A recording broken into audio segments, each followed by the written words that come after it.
अगर कोई आप सीरीज़ करते हो 20-25 दिन में ख़त्म हो जाती है और मैं 5 साल से वो आप देते हो जब लोगों को, तो लोगों को पता चलता है कि अरे वाह यार क्या कैरेक्टर निकल के आया है।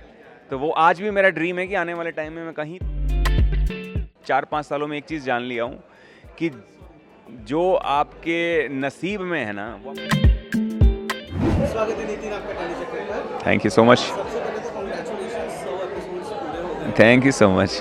Talking about your acting journey Nitin, कितना मज़ा आ रहा है रोमांस करने में? क्योंकि हर तीसरे एपिसोड में आप रोमांस कर रहे हो। हाँ, ये बात तो है। एंड सेकेंडली इससे मेरा जो पहले वाला शो था वो भी ऐसे ही था, रोमांटिक शो था, तो वहाँ पे भी यही करना था, यहाँ पे भी वही करना है। और अभी देविका जी भी आ गई हैं, अब उनको कहीं प्यार ना आ जाए मुझसे, पता लगे उनके साथ भी रोमांस चल रहा है। सो बतौर एक्टर डज दैट मेक थोड़ा सा कॉन्शियसली या डिफिकल्ट हो जाता है place? No no no no, मैं अपने काम को काम की तरह लेता हूँ। एंड उसमें वो रोमांटिक सीन हो, फाइटिंग का सीन हो, इमोशनल सीन हो, रोने का सीन हो, कोई भी हो, मेरे लिए सब बराबर है। जब मैं कैमरे के सामने एक्शन होता है तो मेरा मेन मोटिव होता है कि वो जो हमारा प्रोडक्ट है, वो सीन है, वो अच्छा होना चाहिए। बस इस स्टेज तक मैं समझ चुका हूँ कि अभी ऐसा नहीं है कि रोमांस है तो आप शर्मा रहे हो ये हो, या आप फाइटिंग कर रहे हो तो आप डर रहे हो, इमोशनल हो तो अच्छे से रो नहीं रहे हो, तो उन चीज़ों से बाहर हूँ। जब एक्शन हो गया तो मुझे अच्छा सीन करना है।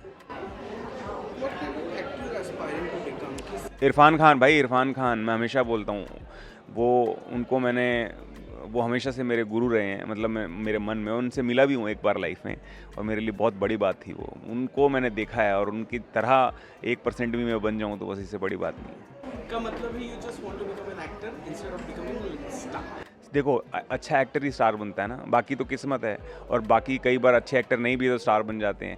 स्टार मैं बोलूँ स्टार बनना है, स्टार नहीं। एक्टर बनोगे तो मतलब कहते हैं ना, वो कौन सा डायलॉग है वो, काम के पीछे पैसों के पीछे मत भागो, काम के पीछे भागो, पैसा अपने आप आ जाएगा।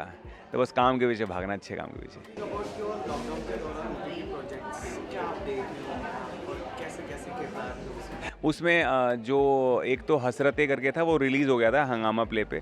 उसके बाद शायद बेचारे, मेरे को लगता है प्रोड्यूसर्स जो भी थे, वो नए प्रोड्यूसर्स थे क्या थे, उनके भी नहीं हुए होंगे रिलीज़, तो अभी वो अटके हुए हैं। एक गाना भी मैंने किया था, बल्कि वो तो टी सीरीज़ का गाना था, तो वो भी अभी रिलीज़ होना है, वो हुआ नहीं है, अब वो कब होगा पता नहीं। बट ठीक है ना, जो आए बेस्ट है, जो आपकी लाइफ में लिखा है ना वो होता है और वो होगा, और अच्छा होगा, जो होना होगा वो हो जाएगा। The moment this show was announced और आपका नाम आया था, तो देयर वाज हेडलाइंस लाइक कि टीवी पर कमबैक कर रहा है। तो कमबैक वाली जब बात आ जाती है ना, तो ऐसा हो जाता है कि इंटेंशनली मैंने दूरी बनाई थी कि अब ओटीटी और उसके बाद फिल्मों का रास्ता। क्या सच में ऐसा था, ये जो प्रोजेक्ट्स आए और आप लेते गए बिना कुछ सोचे? नहीं नहीं नहीं नहीं, एक्चुअली क्या हुआ, वो तो ओटीटी वाला तो रिलीज़ नहीं हुआ, अलग बात है। और ओटीटी आप जानते हो कि अगर कोई आप सीरीज़ करते हो 20-25 दिन में ख़त्म हो जाती है, और मैं 5 साल से गायब था। 5 साल अगर मैंने 2-3 वेब सीरीज़ भी की है तो 1 महीने में ख़त्म हो जाती, तो बाकी का टाइम कहाँ? तो बाकी का टाइम एक्चुअली कई बार ऐसा होता है कि आप सब काम जानते हो, अच्छा काम जानते हो, अच्छे ऑडिशंस देते हो, अच्छे लोगों से मिलते हो, लेकिन वो वर्क नहीं करता है। तो वो वर्क 5 साल नहीं किया। तो वही है ना कि जब नसीब में जो लिखा होता है तो तभी होना होता है। कोई ऐसा शो था जो आपके हाथ में आते आते रह गया? हर फूल मोहिनी, हर फूल मोहिनी आया था ना कलर्स पे, उसके लिए मैं फाइनल हो गया था, और सब चीज़ें हो गई, और नेक्स्ट डे तो ऐसा हुआ कि नहीं, वो तो उसमें कोई और हो गया, और 3 दिन बाद उसके होर्डिंग्स लगे हुए थे। मैंने कहा यार इसमें तो मैं था, और वो मैं करने वाला था। ठीक है, हेल्पफुल मनी खत्म होते होते वो कद्दू को जन्म देने लगी थी उस शो की। अब मैंने देखा नहीं वो शो एक्चुअली, वो बट एक्चुअली मैं इसलिए खुश था वो शो करने में क्योंकि वो हरियाणवी बैकग्राउंड पे था। मैं हरियाणवी हूँ, हरियाणा से हूँ, तो मुझे लगा अरे यार, नहीं एक्चुअली मैं चाहता था कि मैं कुछ ऐसा कर जाऊं कि उसमें ना लोगों को मज़ा आ जाए, क्योंकि मैं वो, कहते हैं ना, जिस जगह से आप होते हो उसकी बारीकियां जानते हो, वो आप देते हो जब लोगों को, तो लोगों को पता चलता है कि अरे वाह यार क्या कैरेक्टर निकल के आया है। तो वो आज भी मेरा ड्रीम है कि आने वाले टाइम में मैं कहीं तो हरियाणवी कुछ एक शो या कुछ वेब सीरीज़ करूँगा डेफिनेटली। अभी भी वो रुका हुआ है मेरे लिए काम। अच्छा, हेल्पफुल मोहिनी के अलावा कोई ऐसा शो जो आया और एकदम बूम कर गया? उसके अलावा मैंने अभी, मेरे को ज़्यादा याद, छोटी सरदारनी जब लीप लिया था उसके लिए भी मेरा लुक टेस्ट हुआ था, वो भी होते होते चला गया। फिर उसके बाद और भी काफ़ी शोज़ थे, मुझे अभी याद नहीं है। छोटी सरदारनी के टाइम पे बुरा लगा था? It was बहुत big show। हाँ ऑफ कोर्स, नहीं बुरा मुझे नहीं लगता। मैं देखो, मैंने एक चीज़ जान ली है ना, मैं इन 4-5 सालों में एक चीज़ जान लिया हूँ कि जो आपके नसीब में है ना वो आपको मिल जाएगा, और जो नहीं है वो नहीं मिलेगा।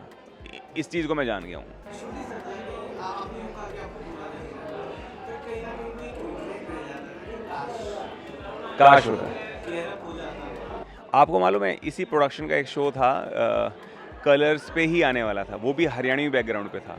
उसके लिए भी मैं फाइनल हो गया था, अग्रीमेंट हो गया था, और वो इनका शो फिर नहीं बन पाया किसी रीज़न से। तो मेरे पाँव के नीचे से ज़मीन निकल गई थी, क्योंकि एक के बाद एक चीज़ें जब आपके हाथ से निकल, और ये सब चीज़ें एक साथ हो रही थी इन 5 सालों में। एक के साथ एक चीज़ें निकल जाती हैं, फिर दूसरी निकल जाती है, फिर लगता है यार ऊपर वाला देख भी रहा है कि नहीं, मेरे को देख रहा है, तू कहाँ है? तो वैसा फील होता था कभी-कभी। लेकिन मन में एक चीज़ पता थी कि भाई तू लगा रहा है, कभी तेरे लिए अच्छा तो होगा ही। बस हार नहीं माननी, तब तक हार नहीं माननी जब तक ऊपर वाला बोल ना दे कि बेटे तेरे को हार माननी पड़ेगी, तब तक मैं हार नहीं मानता। हाय, दिस इज़ नितिन गोस्वामी, आप मुझे देख रहे हैं टैली चक्कर में। देखते रहिए, चकरा जाएंगे।